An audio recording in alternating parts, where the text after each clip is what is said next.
ሰላም ሰላም፣ ጤና ይስጥልን ውድና የተከበራችሁ የዩቲዩብ ቤተሰቦቼ እንዴት ናችሁ? ሰላም ናችሁልኝ ሆይ? እኔ ያለው እግዚአብሔር ይመስገን እጅግ በጣም ደህና ነኝ። ቤተሰብ ሁላችሁም በያላችሁበት የእግዚአብሔር ሰላም ይብዛላችሁ። ኦርቶዶክሳውያን ዛሬ ቅድስት ድንግል ማርያም ልደታ ለማርያም ናት። ሁላችሁንም በያላችሁበት ትጠብቃችሁ።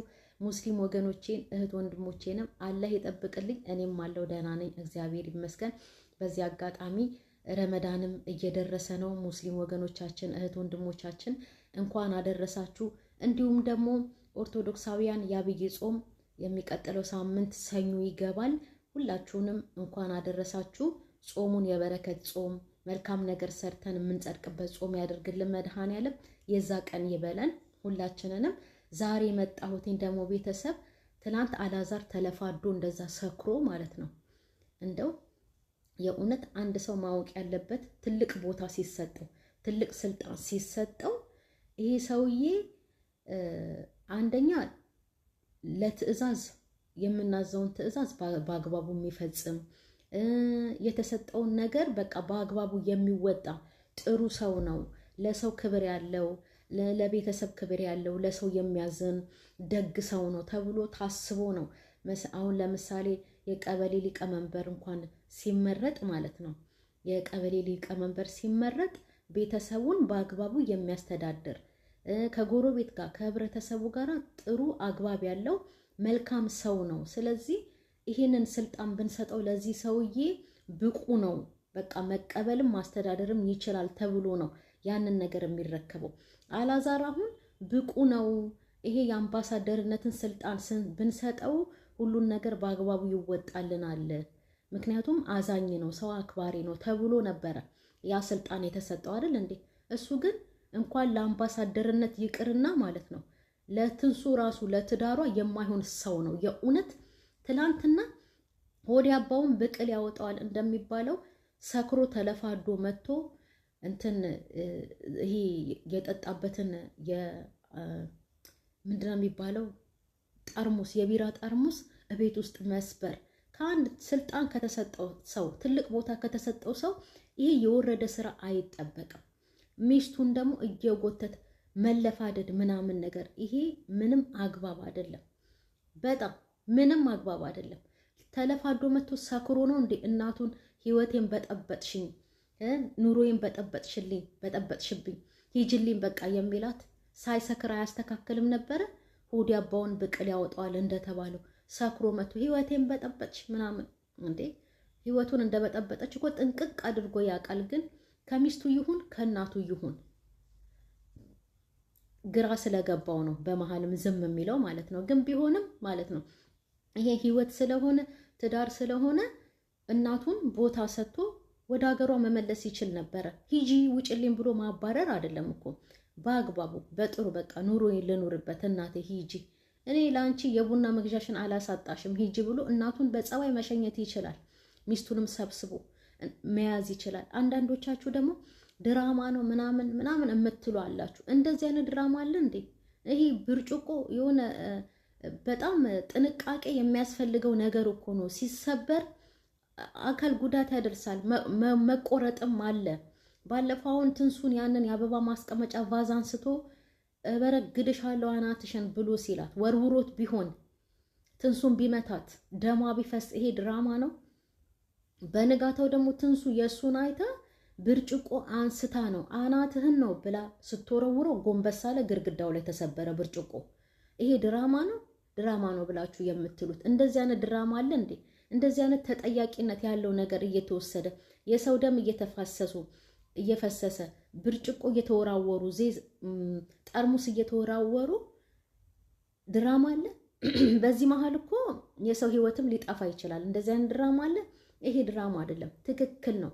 ደግሞ ሌላው ነገር ማለት ነው አቶ አሰግድን ሳየው ትላንትና በጣም ያሳዘነኝ ማርያምን የብዙ አባትን አሪያ ያሳየን። ብዙ ወንዶችም ሁሉም አንድ አይደሉም። እንደ እናት ሆነው ልጆቻቸውን ተንከባክበው ከእናት በላይ አስበው የሚያኖሩ አባቶች አሉ። እና እነዛን አባቶች እኔ በአቶ በመድኃኒት ባል ውስጥ ነው ያየዋቸው። የእውነቴን ነው።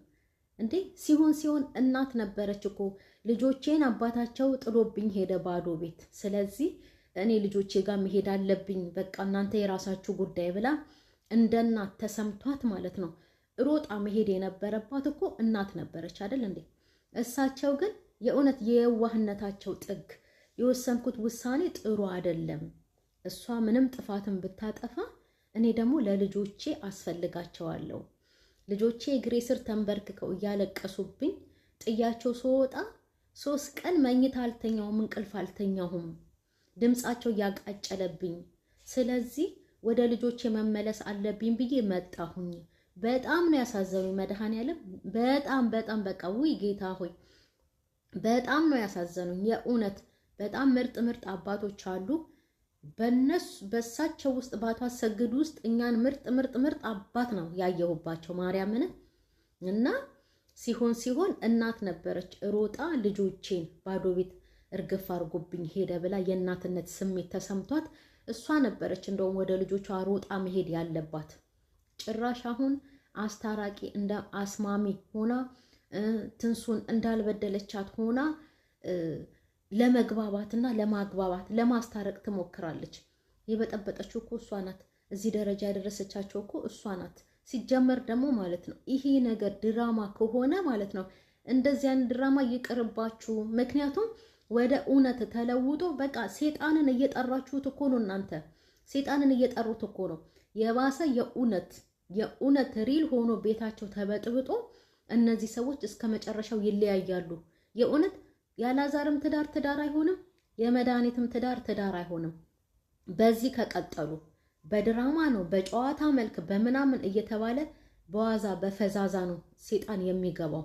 እውነት ድራማም ከሆነ ይሄን ያህል እንደዚህ ሪስክ እየተወሰደ ብርጭቆ መወራወር፣ ጠርሙስ ቤት ውስጥ መስበር፣ አጉላጉል ስድብ መሰዳደብ፣ ይሄ ሁሉ ያጋንንት ስራ ነውና ድራማም የሚሰሩ ከሆነ እንደዚህ አይነት ስራ ይቅርባቸው። በቃ ምንድን ነው እንዴ?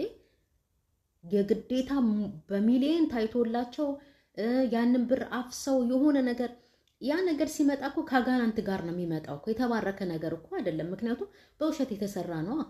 ትክክለኛውን ነገር ይዘው አይደለም የመጡት አይደል? እና ድራማም ከሆነ በቅጡ ያድርጉት። ድራማም ከሆነ ደግሞ የእውነት ሆኖ ህይወታቸው ከመመሰቃቀሉ በፊት ይህንን ነገር ያስተካክሉ፣ ያቋርጡ።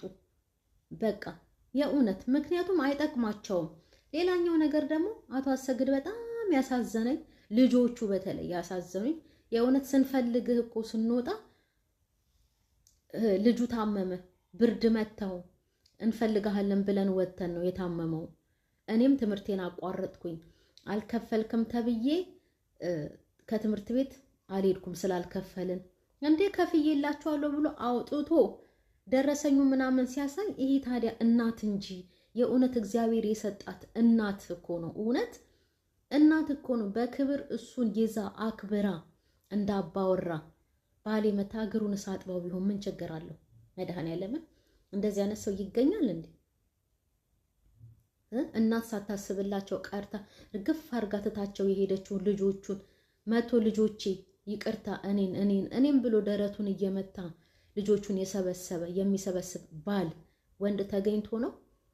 አሁንም ድራማ ብላ ይሄንን ነገሯን ከጀመረች የእውነት ቤቷ ብጥብጥ ነው የሚለው። የእውነት ነው የሚጣሉት። ምን አለች ትሉኛላችሁ? አላዛር ራሱ ማለት ነው በስነ ስርዓቱ ይሄንን ነገር አቁሙ፣ ትክክለኛ ማንነቱን ይዞ ካልመጣ ማለት ነው የእውነት ቤቱ ምስቅልቅል። በዚህ በቀልድ በዚህ ድራማ ተብሎ በተጀመረ ነገር የእውነት ኑሮ ይበላሻል። ይሄንን ማወቅ አለባቸው።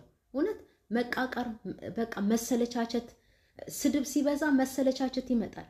ትችት ሲበዛ መሰለቻቸት ይመጣል። ለምን እኖራለሁ ከዚህ ሰው ጋራ? አይበቃም እንዴ ድራማው? ሁሌ ስድብ ነው እንዴ መባል ደረጃም ይደረሳል። ስለዚህ ይሄንን አስበው ከግምት ውስጥ አስገብተው በቃ ማቆም አለባቸው።